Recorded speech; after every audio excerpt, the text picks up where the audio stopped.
only a bit playfully, "So now it's time to go make the big money," to which I say quite clearly and sheepishly, "Well, maybe not the big money." It was a poignant and uncomfortable moment that was captured for posterity. However, whatever therapy I need about my relationship with money aside, the good news for me is that phase 2 of this sermon and kind of my groovy pledge sermon every year, more or less, is that the pledge choice is not mine to make, it's yours, as you well know. And that decision always reminds me of the moment when I sit down with a couple that I might marry. And most of the time you spend with a couple and you're marrying them is talking about the service and dealing with the details of who walks in when and says what. But at the very start, I forced myself to be the gatekeeper of the very institution of marriage, and I sort of hold back my willingness to marry them until they sort of meet a kind of criteria for me. And every pledge season, I think that the church should feel a little bit nervous and that a little bit of discomfort to see if you're going to pledge. I kind of like that feeling. I like there should be a little tension there, right? It is really fundamentally the litmus test for how we're doing. So you should take it on as a real question.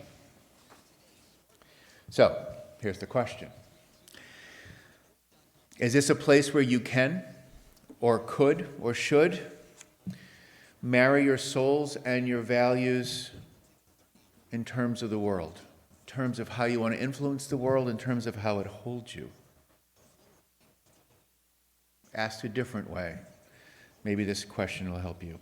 Have you or could you ever find a different place that feels so much like your tribe, your place of moral and social community, a place you can come walk around as your second home freely, a place that better expresses and speaks your values, a place that duly comforts and challenges you, entertains you for sure, more than PUC?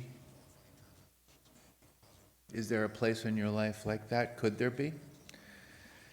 Let me ask that again, because I think it's very much worth reflection, and it's really part of our envisioning process to a degree that we're going through now. Is there a place that you can get more social, a better place that speaks to your values, a better place to identify with that's yours, a better place to be with people that comfort and challenge you, that think like you? That's a real question, because I think that's what a church is called to do. And when I ask that question, most churches, and certainly here, I feel like I get a little bit more comfort. Because I feel like it's easier to talk about money when you believe that the institution that you are trying to raise money for is worth it. And I believe that you know that it's worth it too. And it's worth it because we work pretty hard to be the community that we are. At the exact same time, we're trying to be a broader community for more. That's not an easy thing to do. And the truth is, the church kind of runs pretty tight. I can't think of one significant way that we waste your money. My pledge money too. I'm a donor and will continue to be while I'm gone. It's of course odd to say that when you're the person who dents the budget again. So, since we're not really wasting any money, or at least I don't think we're wasting too much money, and there's not a lot of people who can afford to give more than they do, I think we should all be compelled to give what we can. Pledge money, obviously I can run through the list of things that it does. Pays salaries, pays utilities, pays for things I'd rather not it have to pay for, like upticks in workman's comp expenses, but what are you going to do? We don't even pay our full fair share to the UUA, actually. This year, our pledge goal is $260. That's quite a bit more than last year's goal. But think of what it supports. It funds our music program, who we adore. Special performers like Michael, who we just heard.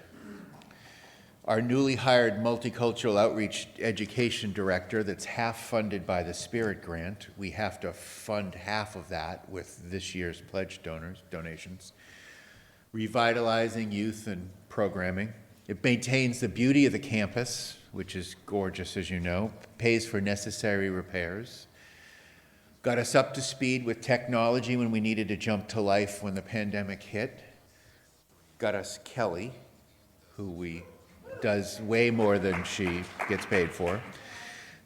Like I said, pays for the membership to the UUA, pays for the website that Denise is revitalizing, pays for all the taxes. We were able to, through the pandemic, sustain Laundry Love, at least in a simple way, until we decided it was sort of being misused. We've, in a minute, put together this lunch program. I want to thank Mike Butita and Leanne and Gary and Gabby and Severin and eventually Kelly to pulled us into the virtual world pretty quickly with the choir practices and adult ed programming. All good stuff. But it's still your decision to make, of course. We stayed open more than most UU churches, many of which are closed to this day. We've done a lot of good adaptive kind of things. It's invited new visitors in. I'm looking at Amy Pham, who's one of the major leaders of RE and sits on the board. This is our 65th anniversary, but we don't get Social Security. Melissa phrased it well in her letter that you'll get soon. Through the Vietnam War, through civil rights, protests, marriage equality movement, women's marches, Black Lives Matter protests, so much more, we've been here, and that's true. PUC has served as a spiritual home, a social hub, and a force for social change. We can do more. We should do more. Almost 30 years ago, 35 actually, Bob Geldof, the lead singer, was of a one-hit wonder called the Boomtown Rats, if you remember their song. He was moved by a news feed in Ethiopia. He decided to throw a benefit concert in a local bar in London. Hearing about it, fellow Brit Mick Jagger called him and asked if the Stones could play. I mean, yeah. Then Eric Clapton wanted in. And then it turns out Bowie was planning on playing a big concert in Philadelphia, and well, things started to fall into place. In 2 weeks to about a month, 2 simultaneously mega concerts had sprung to life, and when the dust had settled on that, those 2 concerts in the mid-'80s raised $80 million for Ethiopian famine, equivalent of today of about $200 to $225 million. I'm not suggesting that Luminescence on Friday night is going to birth Live Aid. It's not. But Luminescence is that great idea of energy, light, that doesn't diminish itself as it illuminates. I think that's sort of true and potentially true here, particularly with Jewel here, right? We have this potential for new life. Money will never be the answer to the challenges of PUC, but it is a little bit like breathing. It is a little bit essential, even if it's kind of quietly one of the biggest things we do.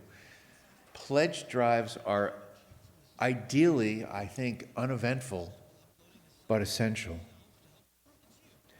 No Live Aid by any means, but in a heartbeat, 2 months ago, I want to say, in the Seekers group, Barbara and Donna, or one of the two, said something about feeding somebody, and then about 2 weeks later, we had a first monthly meeting here on a Saturday and fed basically 100 homeless people. 2 weeks later, we started a weekly food program that feeds 80 at-risk seniors. So there's a regular group. Marlene's here. There's 10 people or so that have come. Things can spring to life pretty quickly. There's people who do stuff all the time around here. Again, it's not going to be money that keeps us at our best. Regulars like Steve Schlegel and Barbara Paulson, they come to those events. Steve started a new discussion group with just a word. Kelly turns her tiny little 10-hour week into something of a ministry. Melissa's picked up a ton of leadership roles and is basically dragging us into the pledge drive, kicking and screaming. Tracy and Judy Carter and Robin Earhart were instrumental in keeping us alive with the pods at the start of the pandemic group. Vivian got us cooking on the chalice groups. Sue Owens sits ceaselessly by the greeter table almost every week, quietly greeting people along with Donna often. Most of what goes on here without really much costing a thing. And that's easy to look at, and that's great. That's what the backbone of having built a church allows you to do. But quite frankly, that doesn't happen without our staff. Doesn't happen without somebody writing a check to workman comp payments, sadly. Find a way to be an influencer around here. Write your pledge for sure, but don't give up on the idea that you have a role to play if you don't feel like you have a role to play, particularly to new people. Championing the music department like the Pattersons do, right? Let's aim to be a bigger magnet to the people who are seeking community than we are. More of a place that's exciting for us to be here, but more of exciting of a place for others too. We're building a multicultural summer camp this summer with Jules being planned. So, just imagine how many people, I've said this before, need our gospel of an open-handed, open-hearted spiritual place to be. A place where you can gauge your politics by writing endless amounts of postcards till your hands cramp up for democracy. A church that's committed to becoming increasingly carbon neutral.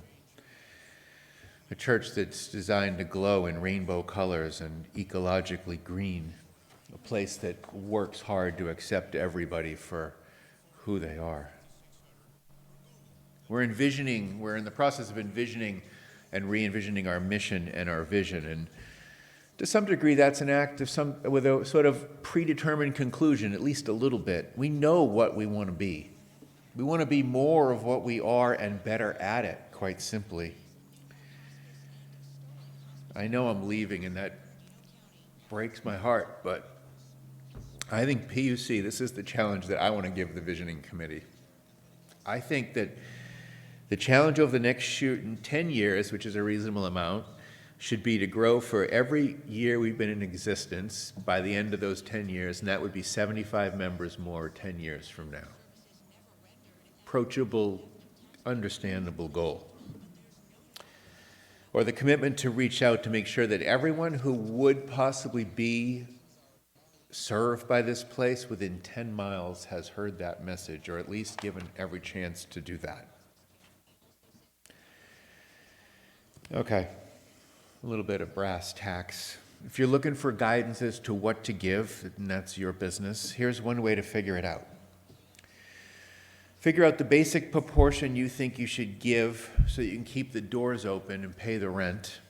That's probably, for most people, somewhere between 1 to 2, maybe push to 3% of their gross income every year. It's a kind of a good guide for a church. Hardly the request of tithing many churches ask for, right? Say yes. Yes. When you have that basic figure, add to it the degree to which you want to tool this community to do some marketing outreach and be a greater gift to the community. And then subtract from that number the degree to which this place disappoints you. Seriously. Then to the degree to which you want those with the initiative who come here and do a lot of work, particularly if you don't, can feel the support that they have the resources and the tools to build this place to be what it can be. Then to the degree that you think that we value the collective presence of us in town, maybe chip in a little more. And then subtract the ways you think we've misused your money in the past. That's my hard-won ministerial advice about your pledge. Money gives us all a quantitative way to think about what matters to us. There's an old but a now well-known saying that your wallet speaks more about your values than the things that come out of your mouth do. Money in the world, like a person performing a wedding, is a gatekeeper to your impact in the world. So, as a CEO of your life, you get to evaluate what this place is worth to you with your pledge. As you think about what that number is, ask about how many other economic relationships you are in that give you that power and that freedom.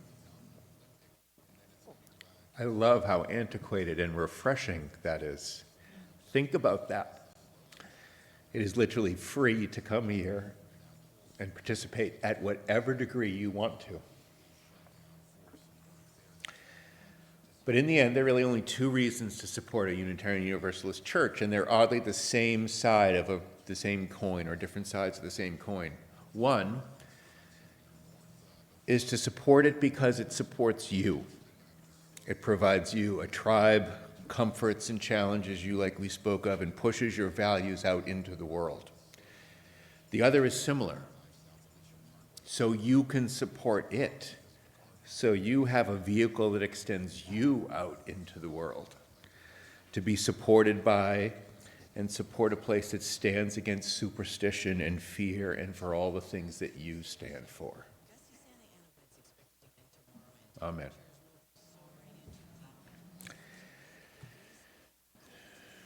Okay. Wow, that felt heavy at the end there. Thanks.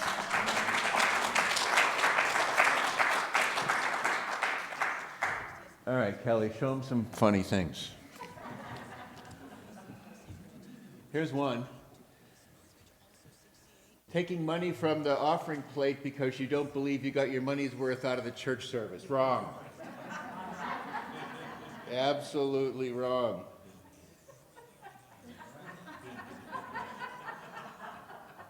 We don't pass the plates, but wrong. And then this one, the next one, is a fill in your blank. So, who's funny? What's the caption?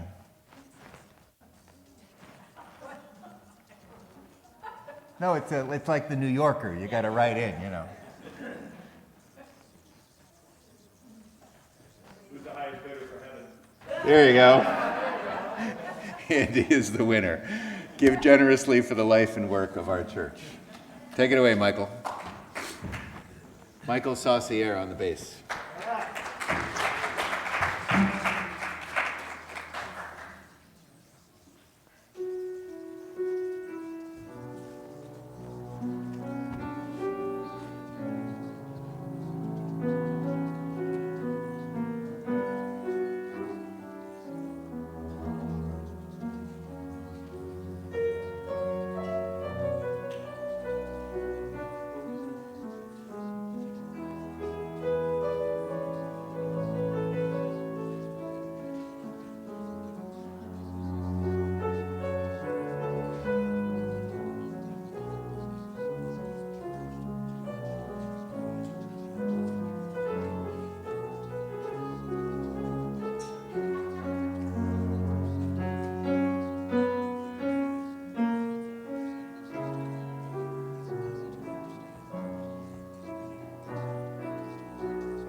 Wow.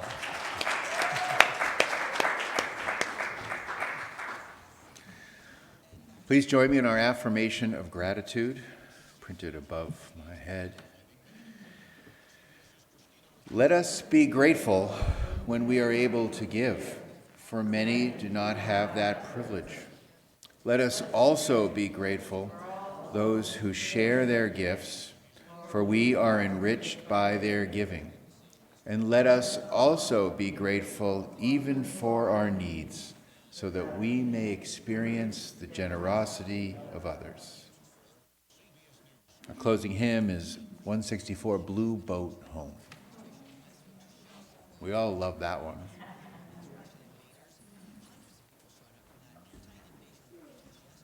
This is Reverend Shooter, by the way, our first minister. And he's looking at you while you write your checks.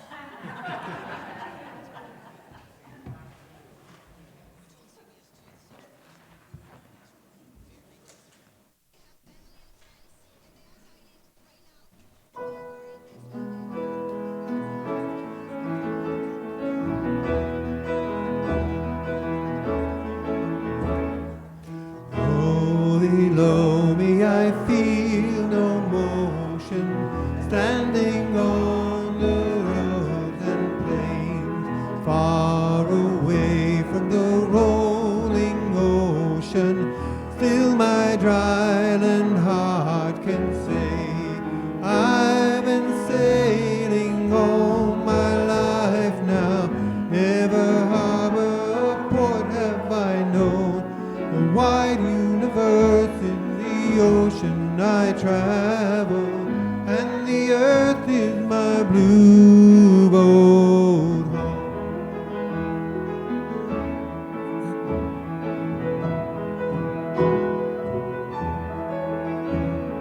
Sun, my sail, moon, my rudder, as I ply the starry seas, leaning o'er the edge in wonder, casting questions into the deep, drifting here with my stripped companions, all we kindred pilgrim soul, making our way by the light of the heavens in our beautiful blue boat home.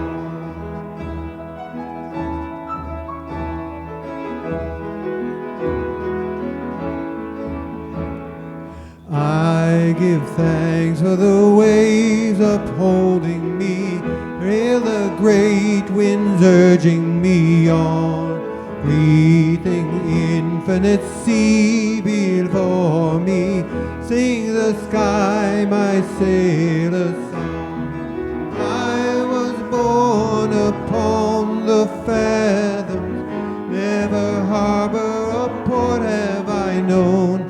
The wide universe is the ocean I travel, and the earth is my blue boat home.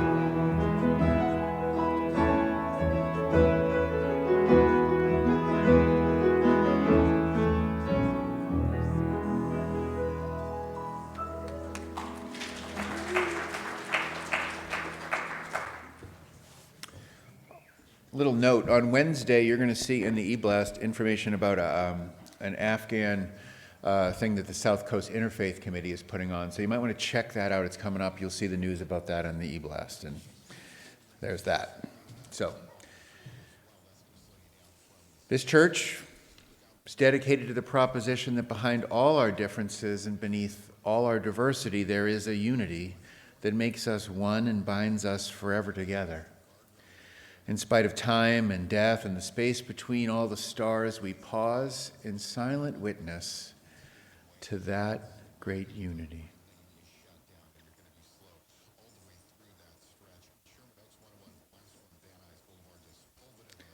May the blessing of love be upon you. May love's peace abide with you. May love's presence illuminate your hearts, not only now, but forevermore. So be it.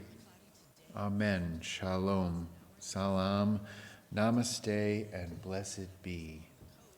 And now our service truly begins.